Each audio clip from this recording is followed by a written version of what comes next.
doce paz de Cristo a todos e o conforto poderoso do Espírito Santo de Deus. Grata a Deus pela possibilidade de pensar junto com os irmãos na palavra e dela nos alimentar. João capítulo 6, versículo 68. Quase o último versículo de um capítulo longo de 70 versículos. E esse versículo é uma pergunta de Pedro. Diz assim: Simão Pedro lhe respondeu: Senhor, para quem iremos nós, se só tu tens palavras de vida eterna? E essa pergunta, ela nasce de um contexto curioso, mas que não é alheio a nós. Então, capítulo 6 inteirinho, uma multidão imensa e os discípulos estavam com Jesus e acompanharam toda a trajetória dele, viram Jesus multiplicando pães, alimentando uma multidão enorme de 5.000 homens e mais mulheres e crianças,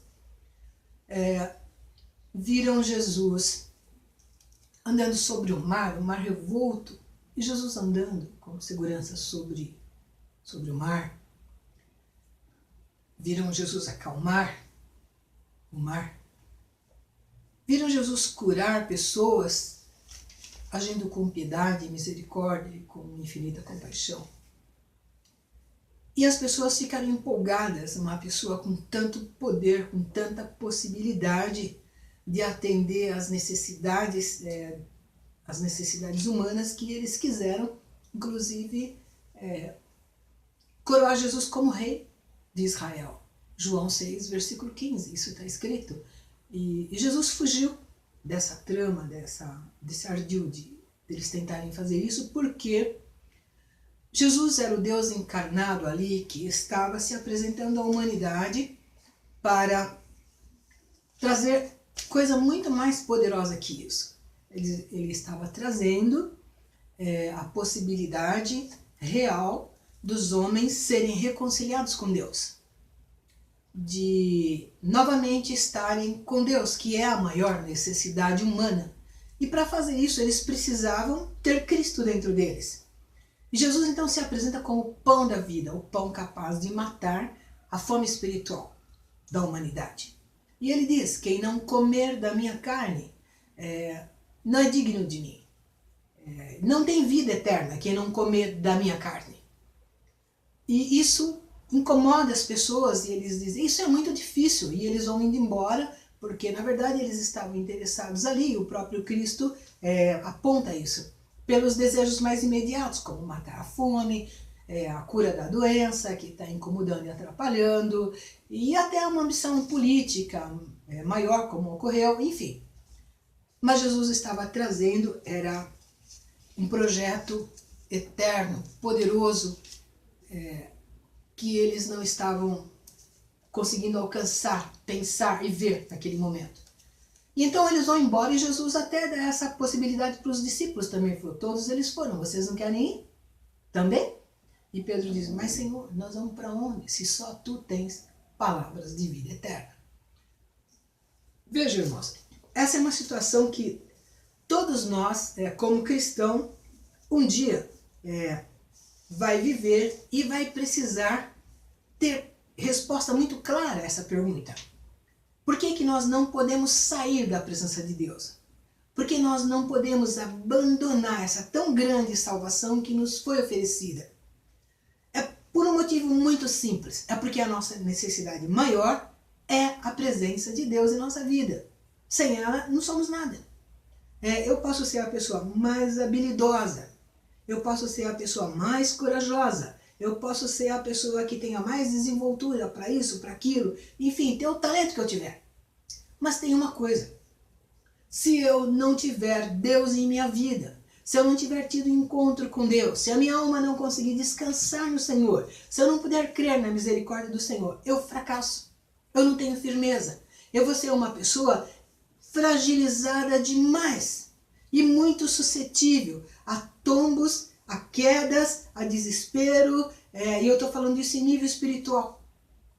Longe de Deus, eu sou uma pessoa extremamente vulnerável e sem direito à vida eterna. Isso é um problema muito sério para o ser humano. Quando a gente vai para o Salmo 139, no versículo 4, a gente começa a entender isso direito. Lá está escrito assim, ó, sem que eu abra a boca, se eu ficar caladinha, quietinha, em silêncio, tu me conheces. Tu sabes quem eu sou e o que eu estou pensando, o que está se passando pela minha cabeça. E esse conhecimento é um conhecimento total, tanto exteriormente como interiormente. O que está acontecendo comigo, o que eu estou pensando, o que está me incomodando. E quando a gente vai para o versículo 13, aí isso fica mais claro ainda. Lá está escrito, tu criaste o íntimo do meu ser e me tecestes no ventre de minha mãe. Bom, então eu tenho a digital de Deus. Então ele é o oleiro que me moldou e deixou as suas marcas em mim. Então essa minha sede de Deus, essa necessidade da presença de Deus para que eu me sinta plena, para que eu me sinta em paz, para que eu tenha alegria, para que eu possa descansar, isso vem exatamente do fato de eu ser um projeto de Deus, um desejo de Deus.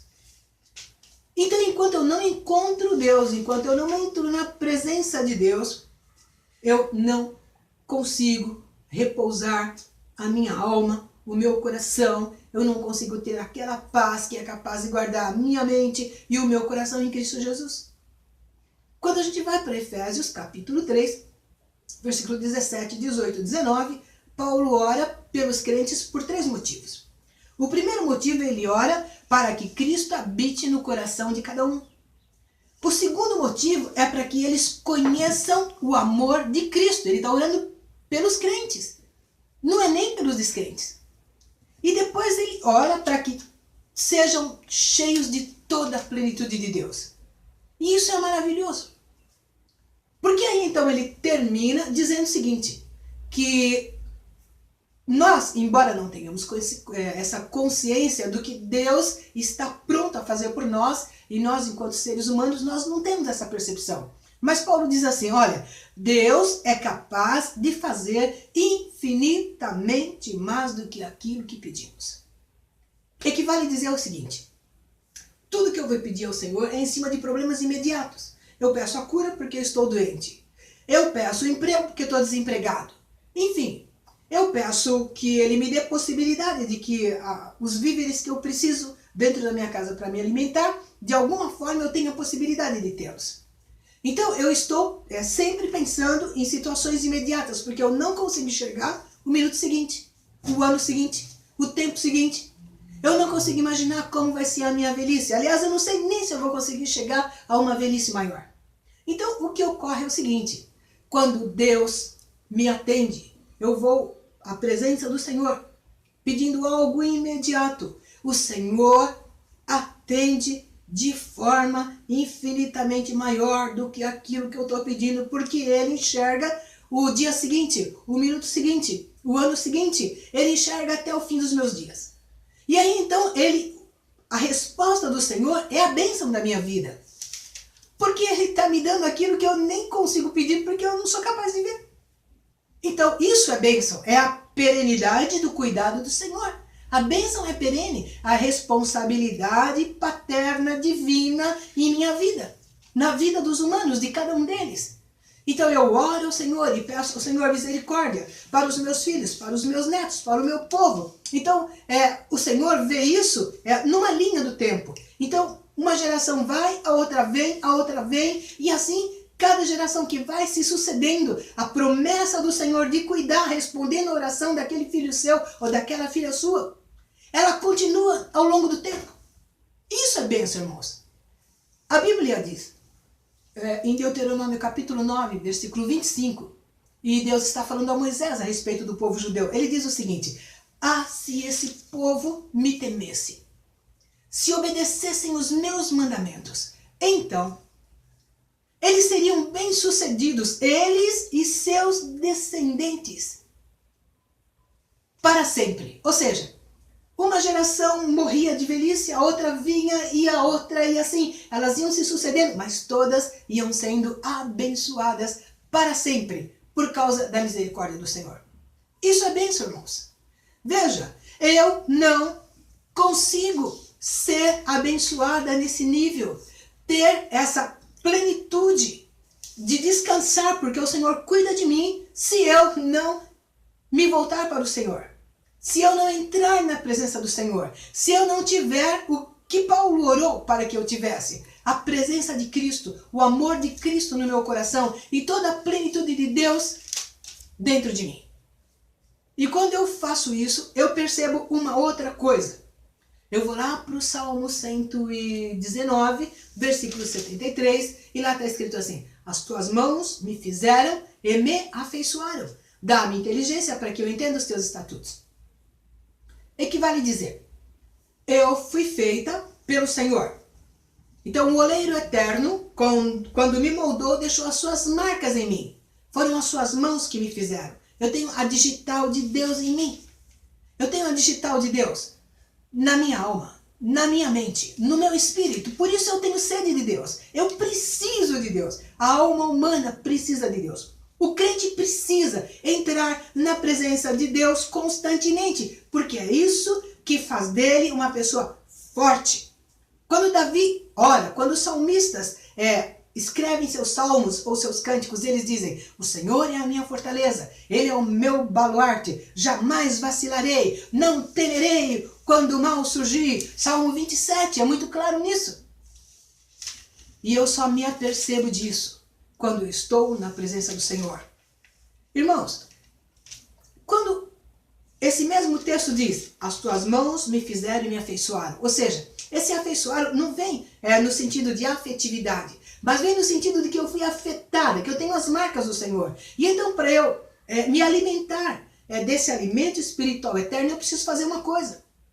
Eu preciso da inteligência do Espírito Santo de Deus, para que eu entenda os mandamentos do Senhor e faça dele a minha lei maior. E quando eu faço isso, muda tudo na minha vida.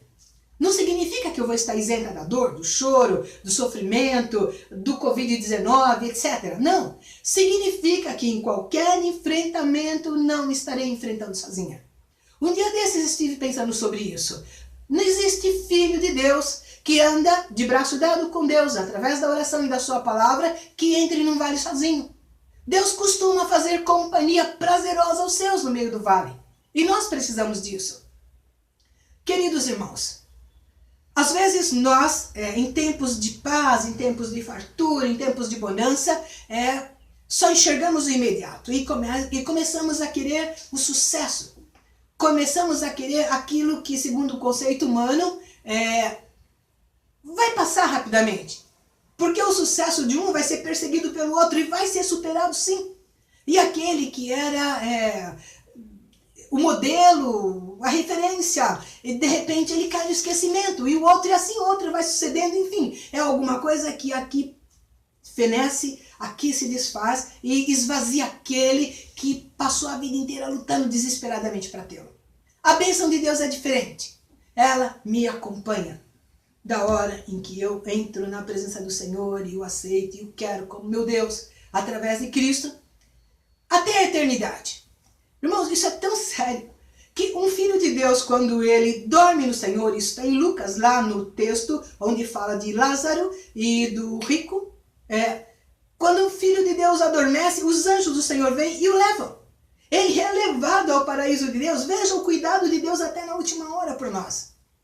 Por causa disso, queridos irmãos, tenhamos em nós essa clareza de enxergar que sem Deus nós somos absolutamente frágeis. E se confiarmos em nós mesmos, somos malditos, como está escrito lá em Jeremias 17, versículo 5. Querido Deus, nós te amamos, mesmo com todas as nossas fragilidades. Somos teu povo, Senhor. Nos dê graça para estarmos diante de Ti, para que tenhamos clareza de que sem Ti não somos nada. Tu és um Deus poderoso, soberano, és fiel e misericordioso. Precisamos de Ti. Nos proteja, nos guarda desde o bebê até o mais idoso. Protege essa nação, seus líderes e todas as pessoas com responsabilidades administrativas. Os que estão trabalhando, Senhor, nessa pandemia, seja qual for a área. Pai querido, é o que te pedimos no nome do Senhor Jesus. Faz descansar o coração do teu povo por causa da tua presença poderosa. Amém.